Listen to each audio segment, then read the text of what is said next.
Shalom! Estamos aqui mais uma vez no nosso momento Pão do Céu para trazer uma palavra de Deus ao seu coração.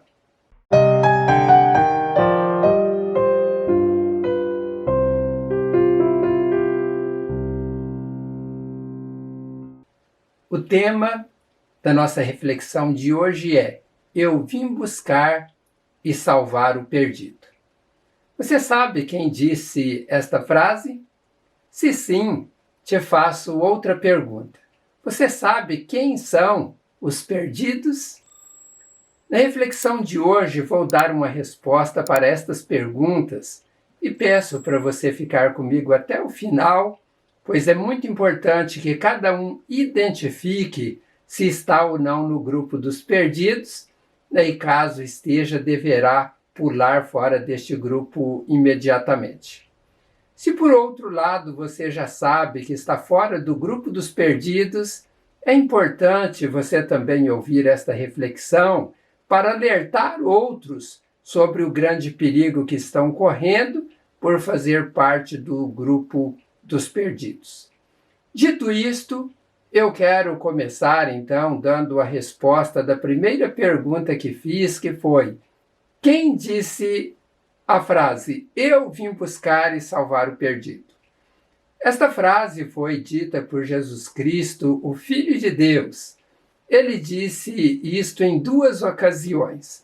A primeira delas foi quando Jesus estava alertando sobre os escândalos e daqueles que fariam tropeçar os pequeninos. Esta passagem bíblica está registrada em Mateus capítulo 18, versos 10 e 11, de acordo com a Almeida Corrigida Fiel. O texto lá diz o seguinte: Vede, não desprezeis alguns destes pequeninos, porque eu vos digo que os seus anjos no céu sempre veem a face de meu Pai que está nos céus. Porque o Filho do Homem veio salvar o que se tinha perdido. A segunda vez em que Jesus falou esta frase foi na ocasião quando ele foi hospedar-se na casa de Zaqueu, o publicano cobrador de impostos. Naquela ocasião, pessoas murmuravam contra Jesus, dizendo: foi hospedar-se na casa de um pecador. E de acordo com Lucas, no capítulo 19, verso 10, ali nós encontramos as pessoas então falando isto a respeito de Jesus, ou que estavam murmurando, e Jesus então disse, no verso 9, hoje veio a salvação a esta casa, pois também este é filho de Abraão. Porque o Filho do Homem veio buscar e salvar o que se havia perdido.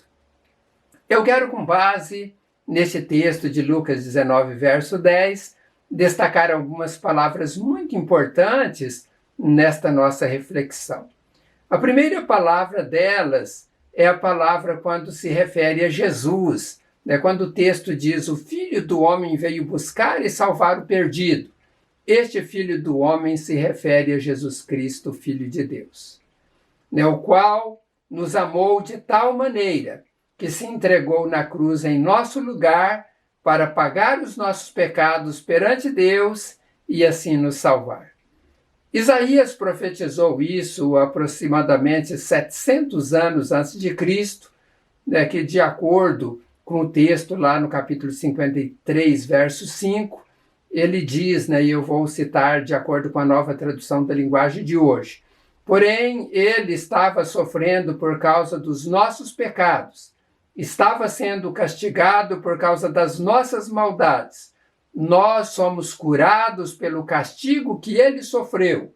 Somos sarados pelos ferimentos que ele recebeu. Todos nós éramos como ovelhas que se haviam perdido. Cada um de nós seguia o seu próprio caminho. Mas o Senhor castigou o seu Filho, fez com que ele sofresse o castigo que nós merecíamos. O apóstolo Paulo, escrevendo aos Colossenses, no capítulo 2, verso 14, ele diz de uma forma mais clara, e cancelou a escrita de dívida que consistia em ordenanças e que nos era contrária. Ele a removeu, pregando-a na cruz. Vejam, Deus estabeleceu esta obra salvadora através do sacrifício de Jesus Cristo, seu Filho amado. Jesus veio para buscar e salvar os perdidos. Quando Jesus disse que veio buscar e salvar os perdidos, esta palavra buscar no grego é a palavra zeteu, né? E ela significa procurar a fim de encontrar. Quando se procura algo, é porque está perdido. Então Jesus veio procurar todos os perdidos para que voltem para a casa do Pai. Quando Jesus diz que veio para salvar, esta palavra salvar no grego é a palavra sozo, né? E ela significa resgatar do perigo, resgatar da destruição, livrar das penalidades do julgamento e poupar alguém de sofrer, né? E também de perecer. Olhando para esses significados, Jesus, né? Olhando para o perigo que ronda os perdidos, ele então quer livrar estas pessoas da penalidade do julgamento. Ele quer livrar as pessoas do sofrimento, né, que o condenado irá passar na eternidade. E por isso, então, ele vem buscar e salvar os perdidos. Agora, quem são esses perdidos? A palavra perdido no grego é a palavra apolume, né, e ela significa alguém fora do caminho, alguém condenado, alguém a ser entregue à pena de morte. Vocês notaram que pelo texto original, perdidos são os que estão fora do caminho. Mas que caminho é este? Este é o caminho apontado pela palavra de Deus. Se eu não conheço a palavra de Deus, com certeza estou no caminho errado. Pois, como diz o Salmo 119, verso 105, lâmpada para os pés é a tua palavra e luz para o meu caminho. Ou seja, se é lâmpada para os meus pés e luz para o meu caminho, se eu não tenho esta palavra, o conhecimento desta palavra, eu estou andando na escuridão e, portanto, eu estou perdido em um caminho que não sei para onde vai. Se você não ouve ou não lê a palavra de Deus, você está na condição de perdido. A palavra de Deus é como um mapa no meio de um deserto, onde há várias trilhas, e o mapa mostra qual a trilha a seguir para chegar no destino correto. Enquanto o perdido do deserto não olha para este mapa, ou não ouve alguém mostrando o caminho que consta no mapa, ele é uma pessoa perdida naquele deserto. O apóstolo Paulo fala de forma extraordinária sobre isso no livro de Romanos, quando ele escreve aos Romanos no capítulo 8, versos 21 ao verso 25, que de acordo com uma tradução da Bíblia Viva, diz o seguinte: agora, porém, Deus nos mostrou um caminho diferente para o céu. Não o fato de sermos bonzinhos e procurarmos guardar suas leis, mas um novo caminho, ainda que não seja tão novo assim, realmente, pois as Escrituras falaram dele há muito tempo. Agora Deus diz que nos aceitará e nos absolverá. Ele nos declarará sem culpa se nós confiarmos em Jesus Cristo para ele tirar os nossos pecados. E todos nós podemos ser salvos deste mesmo modo, vindo a Cristo. Não importa o que somos ou o que temos sido. Sim, todos pecaram, todos fracassaram e não puderam alcançar o glorioso ideal de Deus. No entanto, Deus nos declara agora sem culpa das ofensas que lhe fizemos se confiarmos em Jesus Cristo, aquele que em sua bondade tira os nossos pecados gratuitamente. Deus foi quem enviou Cristo Jesus para levar o castigo pelos nossos pecados e assim, por fim, a toda a ira de Deus contra nós. Ele usou o sangue de Cristo e a nossa fé como meio de salvar-nos da sua ira.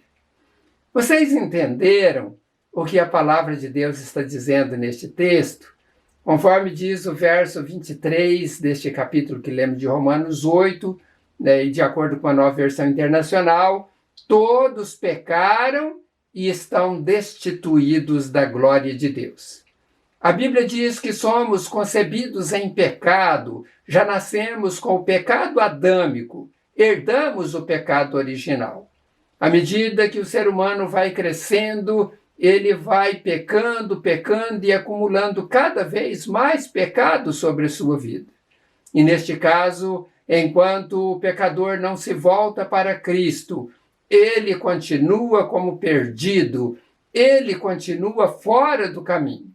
Só há um caminho, o único caminho é Jesus Cristo. Por isso ele disse, João registrou no capítulo 14, verso 6, eu sou o caminho, a verdade e a vida. Ninguém vem ao Pai a não ser por mim. Para ser salvo, é preciso ter um encontro com Jesus. É preciso conhecer o caminho. É preciso pegar o caminho certo e trilhar nele até o fim. Assim podemos ser salvos.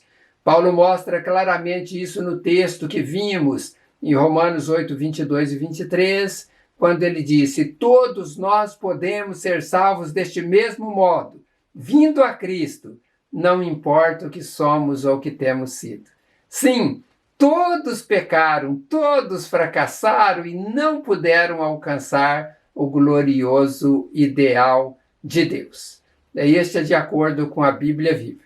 É isto, todos somos pecadores, mas através da fé em Cristo, nós o seguimos e uma vez que nós o seguimos, nós o reconhecemos como Senhor e Salvador das nossas vidas. E nós nos entregamos a Ele e desta forma Ele nos encontra, Ele nos acha e Ele nos muda da condição de perdidos para a condição de salvos. Eu quero nesta hora lhe convidar a fazer uma reflexão de como você tem caminhado neste mundo. Você tem procurado saber a respeito do caminho que é Jesus Cristo? Você tem reconhecido que você precisa do sacrifício dele para ser salvo? Cristo veio para buscar e salvar os perdidos. Ele veio encontrar os que estão fora do caminho para trazer para o caminho certo.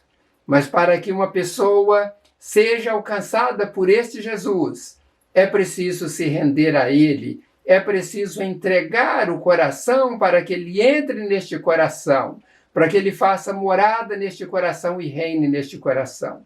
É assim que o perdido é transformado em um salvo. Eu quero orar para todos neste instante, primeiramente pelos perdidos, para que eles possam, então, encontrar com este Jesus, para que tenham os pecados perdoados e, assim, deixem de ser perdidos e passem a ser pessoas encontradas por Jesus e que passem a caminhar neste caminho apontado por Ele. E quero orar também para todos aqueles que já receberam Jesus em seus corações, que já encontraram o caminho, para que você possa também sair pelo mundo mostrando este caminho que é Jesus, para todos aqueles que ainda não encontraram. Oremos ao nosso Deus. Senhor, eu te agradeço, Pai, pela palavra revelada a nós, palavra maravilhosa que nos aponta que há apenas um caminho que nos conduz ao céu e este caminho é Jesus Cristo. Ele mesmo disse e declarou sendo o único caminho. E eu peço nesta hora, Pai, que o Senhor trabalhe no coração daquelas pessoas que ainda não têm a plena convicção de que estão andando no caminho correto. Mas pode haver, ó Deus, pessoas que têm a convicção de que estejam andando no caminho certo, mas elas estejam equivocadas. Ilumine estas pessoas, ó Pai, para que leia a Tua palavra atentamente, ó Deus, e que venha descobrir o caminho que o Senhor tem apontado na Tua palavra. Eu oro, Deus, para que estas pessoas se rendam aos Teus pés, hoje mesmo, que não deixe para amanhã, para que não venham correr o risco de perderem a salvação. Rogo também, ó Deus, por aqueles que estão caminhando nos caminhos do Senhor, para que leve outros, ó Pai, para que não sejam egoístas, mas que possam ter compaixão das almas perdidas. Trabalhe, ó Deus, no coração de cada salvo, para que leve outras pessoas também e conduza a salvação através de Jesus Cristo, nosso Senhor. Peço ainda nesta hora que o Senhor abençoe aqueles que estão enfermos. Tira toda a enfermidade, ó Pai, da cabeça à planta dos pés. Repreenda toda a força do mal. E abra as janelas dos céus e derrame as bênçãos sobre os teus filhos, para que eles prosperem em tudo aquilo que eles fizerem. Esta é a minha oração, em nome do Senhor Jesus. Amém. Que Deus abençoe rica e abundantemente a sua vida. Daí eu agradeço de você estar conosco e eu peço encarecidamente para que você multiplique estas mensagens mandando links para os seus amigos. E se você ainda não se inscreveu no canal Palavra de Vida, é muito importante você se inscrever, porque você vai se somar aos outros que têm sido nossos parceiros na semeadura da Palavra de Deus. E Deus irá abençoar a sua vida. Daí eu tenho orado por todos aqueles que estão inscritos no nosso canal. Que Deus abençoe grandemente todos vocês. Até em breve, se Deus assim quiser. Um grande abraço a todos e a todas.